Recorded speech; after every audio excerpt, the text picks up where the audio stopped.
The Golden Goose. There was once a man who had 3 sons. The youngest of them was called Dullhead, and was sneered and jeered at and snubbed on every possible opportunity.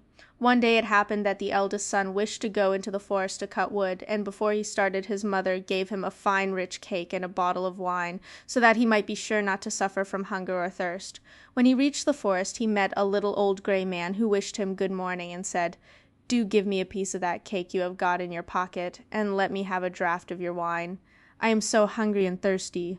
But this clever son replied, "If I give you my cake and wine, I shall have none left for myself. You just go your own way." And he left the little man standing there, and went further on into the forest. There he began to cut down a tree, but before long he made a false stroke with his axe, and cut his own arm so badly that he was obliged to go home and have it bound up. Then the second son went to the forest, and his mother gave him a good cake and a bottle of wine, as she had to his elder brother. He too met the little old grey man, who begged him for a morsel of cake and a draught of wine, but the second son spoke most sensibly too, and said, "Whatever I give to you I deprive myself of. Just go your own way, will you?" Not long after his punishment overtook him, for no sooner had he struck a couple of blows on a tree with his axe, than he cut his leg so badly that he had to be carried home.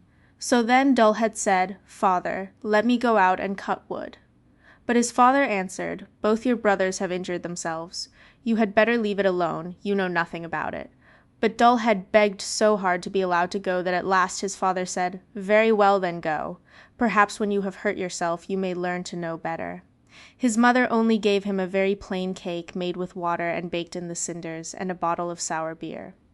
When he got to the forest, he too met the little grey old man, who greeted him and said, "Give me a piece of your cake and a draught from your bottle. I am so hungry and thirsty." And Dullhead replied, "I've only got a cinder cake and some sour beer, but if you care to have that, let us sit down and eat." So they sat down, and when Dullhead brought out his cake, he found it had turned into a fine rich cake, and the sour beer into excellent wine. Then they ate and drank, and when they had finished the little man said, "Now I will bring you luck, because you have a kind heart, and are willing to share what you have with others. There stands an old tree, cut it down, and amongst its roots you'll find something." With that the little man took leave. Then Dullhead fell to at once to hew down the tree, and when it fell he found amongst its roots a goose, whose feathers were all of pure gold. He lifted it out, carried it off, and took it with him to an inn where he meant to spend the night. Now the landlord of the inn had 3 daughters, and when they saw the goose they were filled with curiosity as to what this wonderful bird could be, and each longed to have one of its golden feathers. The eldest thought to herself, "No doubt I shall soon find a good opportunity to pluck out one of its feathers," and the first time Dullhead happened to leave the room she caught hold of the goose by its wing. But lo and behold, her fingers seemed to stick fast to the goose, and she could not take her hand away. Soon after the second daughter came in and thought to pluck a golden feather for herself too, but hardly had she touched her sister than she stuck fast as well. At last the third sister came with the same intentions, but the other 2 cried out, "Keep off! For heaven's sake, keep off!" The younger sister could not imagine why she was to keep off, and thought to herself, "If they are both there, why should not I be there too?" So she sprang to them, but no sooner had she touched one of them than she stuck fast to her. So they all 3 had to spend the night with the goose. Next morning Dullhead tucked the goose under his arm and went off, without in the least troubling himself about the 3 girls who were hanging on to it. They just had to run after him right or left as best they could. In the middle of a field they met the parson, and when he saw this procession he cried, "For shame, you bold girls! What do you mean by running after a young fellow through the fields like that? Do you call that proper behavior?" And with that he caught the youngest girl by the hand to try and draw her away. But directly he touched her he hung on himself, and had to run along with the rest of them. Not long after the clerk came that way, and was much surprised to see the parson following the footsteps of 3 girls. "Why, where is your reverence going so fast?" cried he. "Don't forget there is to be a christening to-day," and he ran after him, caught him by the sleeve, and hung on to it himself. As the 5 of them trotted along in this fashion one after the other, 2 peasants were coming from their work with their hoes. On seeing them the parson called out, and begged them to come and rescue him and the clerk. But no sooner did they touch the clerk than they stuck on too, and so there were 7 of them running after Dullhead and his goose. After a time they all came to a town where a king reigned whose daughter was so serious and solemn that no one could ever manage to make her laugh. So the king had decreed that whoever should succeed in making her laugh should marry her. When Dullhead heard this, he marched before the princess with his goose and its appendages, and as soon as she saw these 7 people continually running after each other, she burst out laughing and could not stop herself. Then Dullhead claimed her as his bride, but the king, who did not much fancy him as a son-in-law, made all sorts of objections, and told him he must first find a man who could drink up a whole cellarful of wine.